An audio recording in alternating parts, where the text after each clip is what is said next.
मजलिस की नुमाइंदगी में जुमा के दिन शमशाबाद मस्जिद का दोबारा संग बुनियाद रखने की झूठी खबर सोशल मीडिया पर वायरल की गई।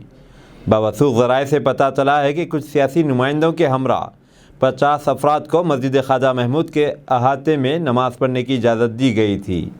शमशाबाद मस्जिद का दोबारा इसी मुकाम पर संग बुनियाद दिल के बहलाने को गालिब ख्याल अच्छा है। शमशाबाद मस्जिद ख्वाजा महमूद को दोबारा इसी मुकाम पर संग बुनियाद की सोशल मीडिया पर झूठी खबर वायरल की गई। लश्कर भी तुम्हारा है, सरदार भी तुम्हारा है, तुम झूठ को सच लिखो, अखबार भी तुम्हारा है। खून मजलूम ज़्यादा नहीं बहने वाला, जुल्म का दौर बहुत दिन नहीं रहने वाला। इन अंधेरों का जिगर चीर के नूर आएगा, तुम हो फिरौन तो मूसा भी ज़रूर आएगा। लगता है मुसलमानों का गुस्सा ठंडा करने के लिए ऐसा किया गया और शहीद मस्जिद के अहाते में नमाज जुमा भी खुद साख्ता तौर पर अदा की गई।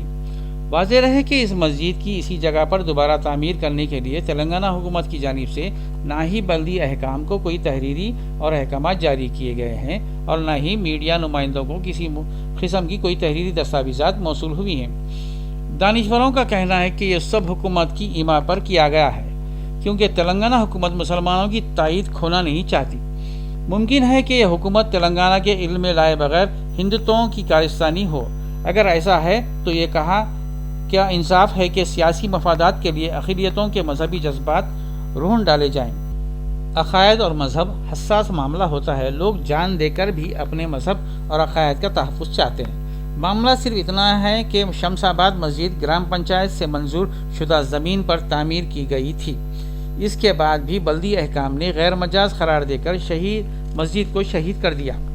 अगर हम हक़ाइक़ पर रोशनी डालते हैं तो पता चलता है कि कई मजहब की इबादतगाहें गैर क़ानूनी तौर पर तामीर की गई हैं, जिसमें से एक तारीख़ी इमारत चार मीनार के पास है जिसे हाईकोर्ट ने बहुत पहले ही गैर क़ानूनी करार दिया था, और कई सड़क के बीचों बीच भी तामीर की गई हैं और कई सड़क के किनारे। कई मजहबी इबादतगाहें सड़क के किनारे, सड़क के बीचों बीच बिला हुकूमत की इस मंजूरी के तामीर की गई हैं और कई तो वक्फ जायदाद के ऊपर भी हैं। सवाल ये उठता है कि मुसलमानों ही पर ये जुल्म गैर मजाज दूसरी मजहबी इबादतगाहों पर क्यों नहीं। औक़ाफ़ की ज़मीन पर तामीर शुदा एक गैर मजहबी इबादतगाह की दलील और सबूत के साथ तफसीलात पेश की जा रही हैं, जिसमें टोली मस्जिद कारवां 27 एकड़ 30 गुंठे 18 गज ज़मीन पर मुहित है। इस मस्जिद को आसिफ जा साहबा ने 1942 में फरमान शाही के साथ गज़ट नोटिफिकेशन नंबर 37 और जिल्द नंबर 72 जमादुल आखिर 1360 हिजरी वफ़ किया था। बाद में हुकूमत आंध्र प्रदेश ने भी गज़ट नंबर 12A पार्ट 2 हिस्सा 2 और तारीख़ अजराई 21 मार्च 1985 सफ़ा नंबर 23, 24 और सीरियल नंबर 1863 रिकॉर्ड किया है। इस अर्जी में से 8.6 गुंठे ज़मीन लंगर हाउस के पाशम पापैया लैंड ग्रैबर ने 500 गज पर गैर कानूनी तौर पर तामीर शुदा इबादतगाह के साथ कब्जा कर लिया और 1978 में लैंड ग्रैबर पाशम पापैया ने हिंदू एंडोमेंट को तहरीरी दरख्वास्त दी कि इसके कब्जे में मौजूदा 8 एकड़ 16 गुंठे ज़मीन को हिंदू एंडोमेंट में रजिस्टर करा लें। एंडोमेंट महकमे ने 1978 में ही एक एंडोमेंट के इंस्पेक्टर को इस ज़मीन की मिल्कियत के मतलब तहक़ीक़ का हुक्म दिया, लेकिन इंस्पेक्टर ने तहक़ीक़ करने के बजाय मज़कूरा ज़मीन को पाशम पापैया की ज़मीन करार देकर एंडोमेंट को गलत रिपोर्ट पेश की। इस सिलसिले में ना ही कोई पंचनामा किया गया और ना ही कोई इश्तिहार अखबार में शाये किया है। इस दौरान वक्फ बोर्ड ने भी मकबूजा अर्जी हासिल करने के लिए संजीदा कोशिश नहीं की। चुनांचे अदालत ने भी एंडोमेंट के हक़ में फ़ैसला दे दिया। वक्फ बोर्ड ने इस फैसले के खिलाफ अपील दायर की, लेकिन आज तक इस अपील पर कोई सुनवाई नहीं हुई।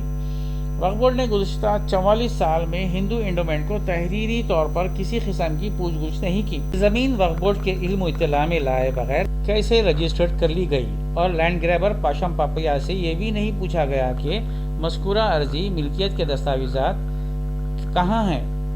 अब 44 साल के बाद 2022 में CEO वक्फ बोर्ड ने हिंदू एंडोमेंट को लेटर जारी किया कि ये ज़मीन वक्फ बोर्ड की है और इसे वापस किया जाए।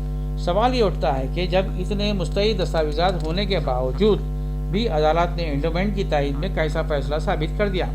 हैरत है कि आप जो भी करें हक़ है, اور ہم دائرے میں رہ کر آ بھی کریں تو وہ پابندی ہے۔ اس طرح کے دفعات میں تساہل پر وقف بورڈ کے وکلاء کی کارکردگی پر سوال اٹھائے یا حکومت پر پھر دانتوں میں انگلی داب لیں کہ شمس آباد میں صرف ایک شخص کی شکایت پر محکمہ بلدیہ گرام پنچایت کی اجازت سے تعمیر کی جانے والی مسجد بھی منہدم کر دیتا ہے۔